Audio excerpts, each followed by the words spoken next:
a la hora de hablar de las cosas de una determinada manera, estamos incitando a comprender el mundo de una determinada manera, ¿no? Y esto hace que determinadas visiones no se pongan en cuestionamiento. Y esto es muy importante, informado, no porque se le den muchas noticias, hay diferencia entre la noticia e información. La noticia es una mercancía que se da para que se consuma, la información es un dato que se da para que la gente piense y a partir de ahí extraiga sus consecuencias. El derecho a la información es un derecho que tienen los ciudadanos.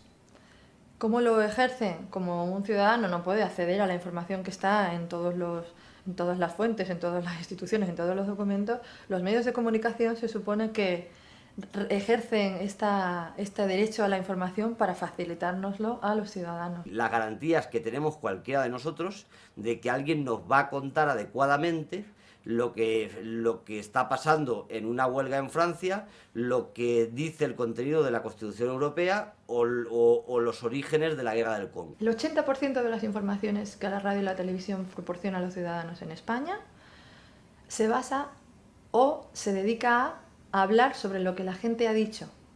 Declaraciones de un político, declaraciones de un empresario, declaraciones. No sobre lo que ha ocurrido, no sobre los hechos, sino sobre cosas que dice la gente. Entonces, la información sobre cosas que dice la gente, pues tiene unos límites. Los formatos modernos lo que están perfeccionando, y lo están haciendo mucho, es el lograr aparentar que te están informando cuando te están opinando. Ese es el gran mecanismo de seducción vanguardista que en este momento se está llevando a cabo. Cuando un periodista da una opinión disfrazada de información en un medio de comunicación, está haciendo algo muy grave, porque la potencialidad del medio convierte esa opinión en algo cierto, en algo veraz, que no necesita ser contrastado. Los periodistas reconocen que a la hora de informar abusan de fuentes anónimas, esto lo ha reconocido un 68,2%, y por otro lado, que las fuentes no se contrastan lo suficiente. Esto ha sido admitido por nada menos que el 83,9% de los encuestados. Cuando nosotros nos encontramos con un periódico, nos encontramos con una serie de elementos que son importantes a la hora de analizar cada una de las noticias. Por ejemplo, ¿qué fuentes tiene la noticia? ¿Qué titulares tiene? ¿Qué noticia y qué información se da? ¿Es de enviados especiales o es de agencia? ¿Qué editoriales hay en los periódicos? ¿Qué artículos de opinión?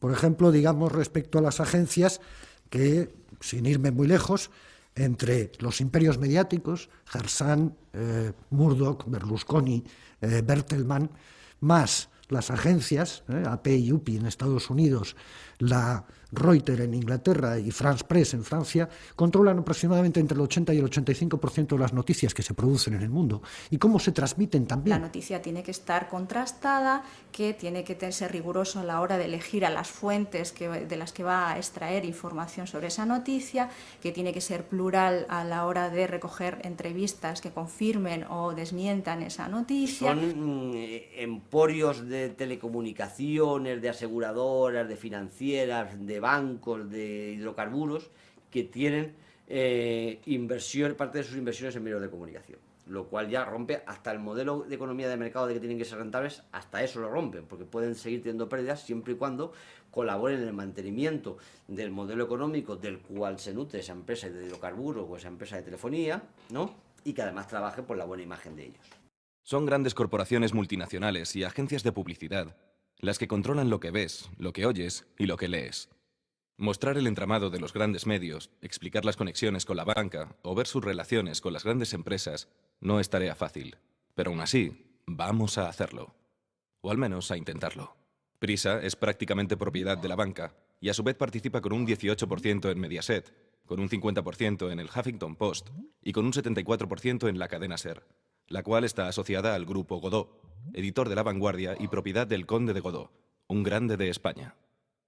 En cuanto al grupo Vocento, representante de la derecha católica, editor de ABC y de un gran número de medios locales, es propiedad del BBVA y de Ferrovial, entre otros, los cuales tienen participación en Radio Popular, grupo radiofónico perteneciente principalmente a la Conferencia Episcopal, propietaria mayoritaria a su vez de 13TV. Grandes empresas editoriales, como son el Grupo Z o el Grupo Planeta, propietario de La Razón y socio mayoritario con un 47% de A3 Media, concentran asimismo en sus manos un gran número de medios. O unidad editorial, responsable de cabeceras como El Mundo, Marca o Expansión, que es a su vez controlada por un grupo de inversión al igual que Prisa. Por otro lado, tenemos un grupo de medios, propiedad de empresarios de lo más variado, algunos vinculados a la derecha más a la derecha del PP, como son Libertad Digital o el Grupo Intereconomía, donde encontramos vínculos con Rodrigo Rato o Mario Conde.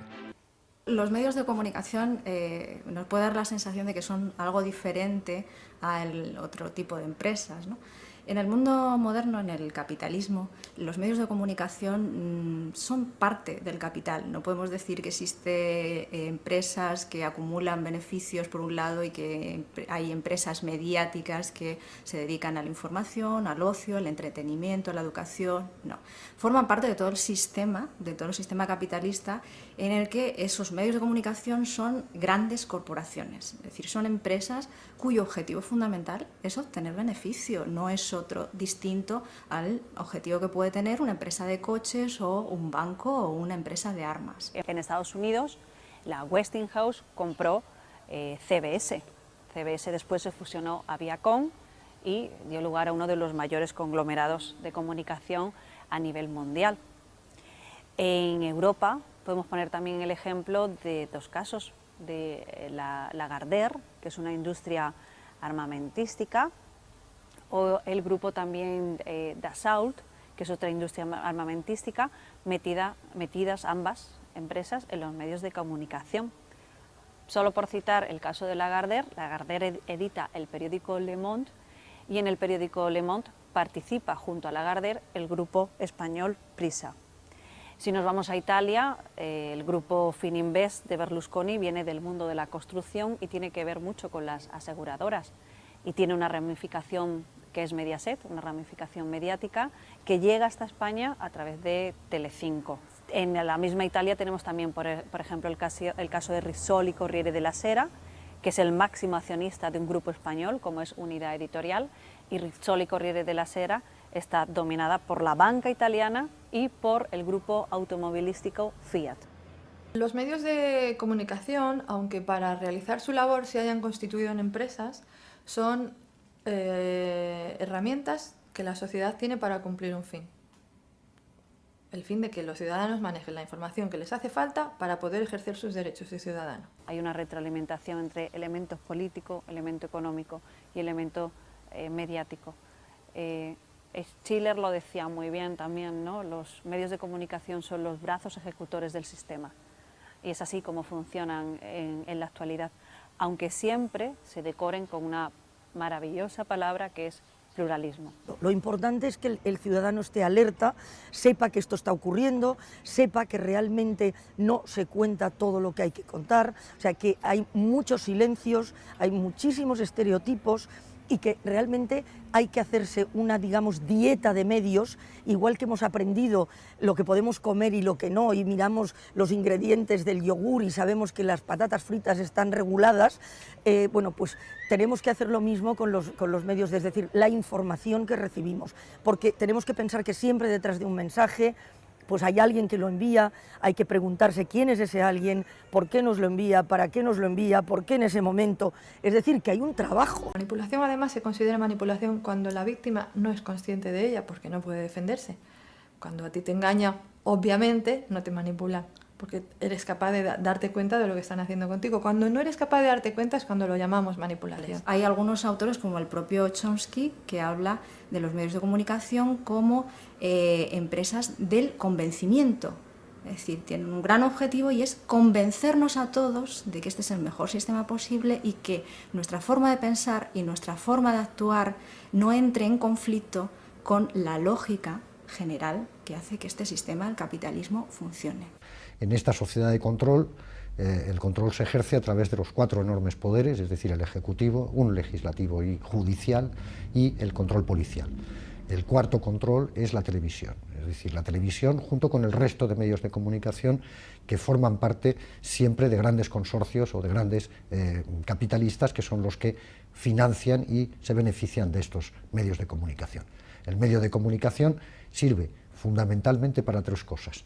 por una parte, para efectuar consenso y crear ideología, crear las formas básicas de funcionamiento, la publicidad también sirve para ello.